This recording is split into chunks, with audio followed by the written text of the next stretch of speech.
नमस्कार दोस्तों, only एसकेमी YouTube channel में आप सभी का स्वागत है। और आज के इस वीडियो में बात करने वाले एसकेमी यूजी सेमेस्टर 3 जो कि सेशन है आप लोग का 2024 से 28। और आज के इस वीडियो में हम लोग बात करने वाले जो कि आपका मेजर पेपर 5 है और सब्जेक्ट आपका पॉलिटिकल साइंस। तो इसके हम लोग सेट 2 के बारे में बात करने वाले, जिसमें कि कुछ आपके क्वेश्चन आंसर है। इसके पहले मैंने सेट 1 का वीडियो बनाया था। अगर आपने उस वीडियो को नहीं देखा है तो आप हमारे चैनल से जाकर उस वीडियो को देख सकते हैं, या फिर आपको इसी वीडियो के डिस्क्रिप्शन में प्लेलिस्ट का लिंक मिलेगा, तो वहाँ से जाके उस वीडियो को देख सकते हैं। तो सबसे पहले हम लोग बात करेंगे वेरी शॉर्ट क्वेश्चंस के बारे में, जो कि 1 का ही नंबर आपका क्वेश्चन है। What is meant by the behavioural approach to the study of Indian politics, यानी कि भारतीय राजनीति के अध्ययन में व्यवहारवादी उपागम क्या है। तो व्यवहारवादी उपागम क्या है भारतीय राजनीति के अध्ययन के लिए, तो इसके बारे में आपसे पूछा गया है।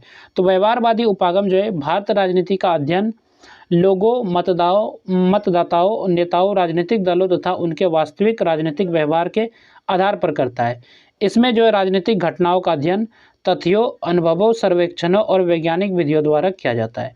तो व्यवहारवादी उपागम का मतलब है कि राजनीति को जो केवल संविधान या कानून से नहीं, बल्कि जो है लोगों के वास्तविक व्यवहार से समझना। इसमें देखा जाता है कि लोग कैसे वोट देते हैं, नेता कैसे निर्णय लेते हैं और राजनीतिक दल कैसे काम करते हैं, और जनता की राजनीति में क्या भूमिका होती है। तो यही जो आपका व्यवहारवादी उपागम है।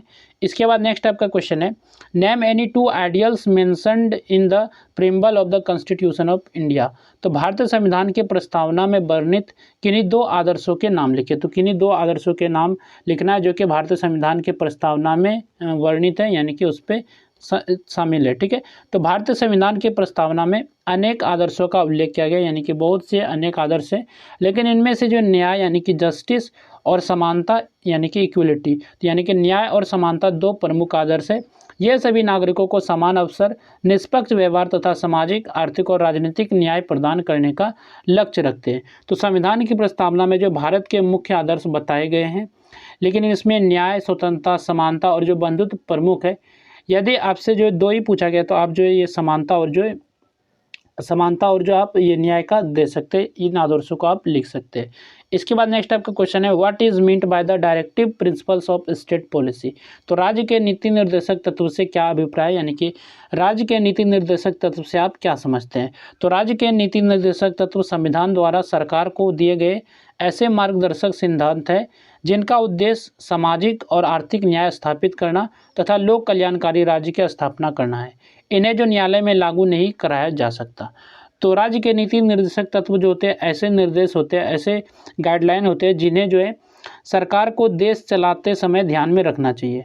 इनका उद्देश्य होता है कि जनता का कल्याण करना, गरीबी कम करना, शिक्षा और स्वास्थ्य में सुधार करना तथा जो है सामाजिक और आर्थिक न्याय स्थापित करना होता है। यही जो है राज्य के नीति निर्देशक तत्व है। इसके बाद नेक्स्ट आपका क्वेश्चन है, question number D, who appoints the governor of A state. राज्यपाल की नियुक्ति कौन करता है। तो यानी कि राज्यपाल की नियुक्ति कौन करता है। तो भारत के प्रत्येक राज्य के राज्यपाल की नियुक्ति जो है भारत के राष्ट्रपति द्वारा की जाती है। तो राष्ट्रपति जो है राज्यपाल की नियुक्ति करते हैं, और राज्यपाल जो है संविधान के अनुसार राज्य का संवैधानिक प्रमुख होता है तथा वह राष्ट्रपति के प्रतिनिधि के रूप में अपने संवैधानिक कर्तव्यों का पालन करता है। तो राज्यपाल की नियुक्ति जो है भारत के राष्ट्रपति करते हैं, और राज्यपाल जो है राज्य का संवैधानिक प्रमुख होता है, और वह जो है राज्य में राष्ट्रपति के प्रतिनिधि के रूप में काम करता है, और संविधान के अनुसार जो अपने कर्तव्यों का पालन करता है। इसके बाद नेक्स्ट आपका क्वेश्चन है, what is the jurisdiction of A high court. उच्च न्यायालय का क्षेत्राधिकार क्या है। तो उच्च न्यायालय का जो क्षेत्राधिकार उसके राज्य या राज्यों तक सीमित होता है। यह दीवानी, फौजदारी, संवैधानिक तथा अपीलीय मामलों की सुनवाई करता है, और अधीनस्थ न्यायालयों के कार्यों की निगरानी भी करता है। तो उच्च न्यायालय जो होते हैं अपने राज्य या जिन राज्यों के लिए बनाया गया है उन्हीं मामलों की जो है सुनवाई करता है, और यह जो है दीवानी, फौजदारी, संवैधानिक और जो अपील वाले मामलों का जो है फैसला करता है, और जो अपने अधीन सभी जो निचली अदालतों की निगरानी भी करता है, यानी कि इसके नीचे जो भी अदालतें हैं तो इनकी देखरेख भी करता है। इसके बाद यहाँ से आपका शॉर्ट आंसर टाइप क्वेश्चन यानी कि शॉर्ट क्वेश्चन है। तो शॉर्ट क्वेश्चन पे चलने से पहले बात कर लेते हैं इस पीडीएफ के बारे में कि ये पीडीएफ आप लोग कैसे डाउनलोड कर सकते हैं। तो इस पीडीएफ का जो लिंक है वीडियो के डिस्क्रिप्शन में दिया गया, जो कि ये पीडीएफ आपको टेलीग्राम चैनल पर मिल जाएगा, तो आप वहाँ से डाउनलोड कर सकते हैं, या फिर वीडियो के डिस्क्रिप्शन में लिंक जाएगा तो उस पर भी आप क्लिक करेंगे तो आप टेलीग्राम पर रिडायरेक्ट हो जाएंगे और वहाँ से आप इस पीडीएफ को पढ़ सकते हैं। तो क्वेश्चन नंबर 2 आपका है, explain the importance of the preamble of the constitution of India. तो भारतीय संविधान की प्रस्तावना के महत्व का संक्षेप में वर्णन कीजिए। तो भारतीय संविधान की प्रस्तावना का क्या महत्व है, इसके बारे में आपको बताना है। तो भारतीय संविधान की प्रस्तावना संविधान का परिचयात्मक भाग है, यानी कि एक इंट्रोडक्शन पार्ट है, और यह संविधान के उद्देश्य, आदर्श तथा मूल भावना को स्पष्ट करती है। प्रस्तावना में भारत को संपूर्ण प्रभुत्व संपन्न, समाजवादी, पंथ निरपेक्ष, लोकतांत्रिक गणराज्य घोषित किया गया है। इसमें न्याय, स्वतंत्रता, समानता और बंधुत्व जैसे मूल आदर्शों का उल्लेख है, जो भारतीय लोकतंत्र की आधारशिला है। प्रस्तावना जो संविधान निर्माताओं की सोच और देश के भविष्य की दिशा को दर्शाती है, और यह जो है नागरिकों को उनके अधिकारों और कर्तव्यों के प्रति जागरूक करती है तथा सरकारों को जो है लोक कल्याणकारी नीतियां अपनाने की प्रेरणा देती है। न्यायालय भी संविधान की व्याख्या करते समय प्रस्तावना को मार्गदर्शक के रूप में मानता है, इसलिए जो प्रस्तावना को संविधान की आत्मा कहा जाता है, और यह जो है राष्ट्रीय एकता, सामाजिक न्याय तथा लोकतांत्रिक मूल्यों को मजबूत करने में महत्वपूर्ण भूमिका निभाती है और संविधान के वास्तविक उद्देश्य को समझने का आधार प्रदान करती है। यही जो आपका संविधान की प्रस्तावना का महत्व है। इसके बाद नेक्स्ट आपका क्वेश्चन है, discuss the powers and functions of the governor. राज्यपाल की शक्तियों एवं कार्यों का संक्षेप में वर्णन कीजिए। तो राज्यपाल के पास कौन कौन सी पावर है, यानी कि कौन कौन सी शक्तियां हैं, इसके कौन कौन से काम हैं, तो इसके बारे में आपसे पूछा गया है। तो राज्यपाल जो है राज्य का संवैधानिक प्रमुख होता है। वह राज्य में राष्ट्रपति के प्रतिनिधि के रूप में कार्य करता है तथा अधिकांश कार्य जो है मुख्यमंत्री और मंत्रिपरिषद की सलाह पर करता है। और राज्यपाल की जो कार्यपालिका है, शक्तियों के अंतर्गत मुख्यमंत्री की नियुक्ति करना, मुख्यमंत्री की सलाह पर मंत्रियों की नियुक्ति करना तथा राज्य के उच्च अधिकारियों की नियुक्ति से संबंधित कार्य शामिल है। विधायी शक्तियों के अंतर्गत वह विधानसभा का अधिवेशन बुलाता है, स्थगित करता है, विधेयकों पर स्वीकृति देता है तथा आवश्यक पड़ने पर अध्यादेश जारी कर सकता है। वित्त शक्तियों के अनुसार उसकी अनुमति के बिना धन विधेयक विधानसभा में प्रस्तुत नहीं किया जा सकता। और न्यायिक शक्तियों के अंतर्गत वह कुछ मामलों में दंड को कम या स्थगित कर सकता है, यानी कि दंड को कम कर सकता है या फिर खत्म कर सकता है।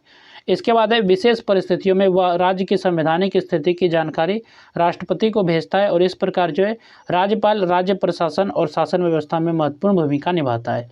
इसके बाद यहाँ से आपका ग्रुप बी का सेक्शन है, जिसमें कि लॉन्ग आंसर टाइप क्वेश्चन है, यानी कि लॉन्ग क्वेश्चन है। तो क्वेश्चन नंबर 4 है आपका, describe the various approaches to the study of Indian politics. तो भारतीय राजनीति के अध्ययन के विभिन्न उपागमों का विस्तार से वर्णन कीजिए। तो कौन कौन से अलग अलग उपागम है भारतीय राजनीति के अध्ययन करने के लिए, जिसके बारे में आपको बताना है। नेक्स्ट आपका क्वेश्चन है question number 5, discuss the fundamental rights guaranteed by the constitution of India. तो भारतीय संविधान द्वारा प्रदत्त मौलिक अधिकारों का विस्तार से वर्णन कीजिए, यानी कि भारतीय संविधान के द्वारा जो मौलिक अधिकार दिए गए इनको विस्तार से आपको बताना है। इसके बाद नेक्स्ट आपका क्वेश्चन है क्वेश्चन नंबर जो आपका 6 है, explain the composition, powers and functions of the parliament of India. तो भारतीय संसद की संरचना, शक्तियों तथा कार्यों का विस्तार से वर्णन कीजिए। तो भारतीय संसद की संरचना के बारे में बताना है, इनकी क्या क्या शक्तियाँ, इनके क्या क्या पावर है और इनके कौन कौन से कार्य यानी कि काम है, तो इसके बारे में आपको बताना है। नेक्स्ट आपका क्वेश्चन है question number 7, examine the position, powers and functions of the chief minister in the state government. तो राज्य सरकार में मुख्यमंत्री की स्थिति, शक्तियों एवं कार्यों का परीक्षण कीजिए। इसके बाद नेक्स्ट आपका क्वेश्चन है question number 8, discuss the composition and jurisdiction of the high courts in India. Bharat के उच्च न्यायालयों की संरचना एवं क्षेत्राधिकार का विस्तृत वर्णन कीजिए। इसके बाद नेक्स्ट आपका क्वेश्चन है question number 9, explain the concept of good governance and discuss its major characteristic. सुशासन की अवधारणा स्पष्ट करते हुए इसकी प्रमुख विशेषताओं का वर्णन कीजिए। तो ये आपका क्वेश्चन नंबर 9 है, और ये था आपका set 2 major paper 5 political science के लिए वीडियो था। और इसके पहले मैंने सेट 1 का भी वीडियो बनाया था। अगर आपने उस वीडियो को नहीं देखा है तो आप हमारे चैनल से जाके देख सकते हैं, या फिर इसी वीडियो के डिस्क्रिप्शन में आपको प्लेलिस्ट का लिंक दिया गया है, तो वहाँ से भी आप जाके देख सकते हैं। और PDF डाउनलोड करना है तो PDF आपको हमारे टेलीग्राम चैनल ओनली SKMU पे मिल जाएगा, या फिर इस वीडियो के डिस्क्रिप्शन में भी देखेंगे तो आपका लिंक दिया गया है, तो वहाँ से भी आप डाउनलोड कर सकते हैं। तो चलिए फिर मिलते हैं नेक्स्ट वीडियो में। इस वीडियो में बस इतना ही।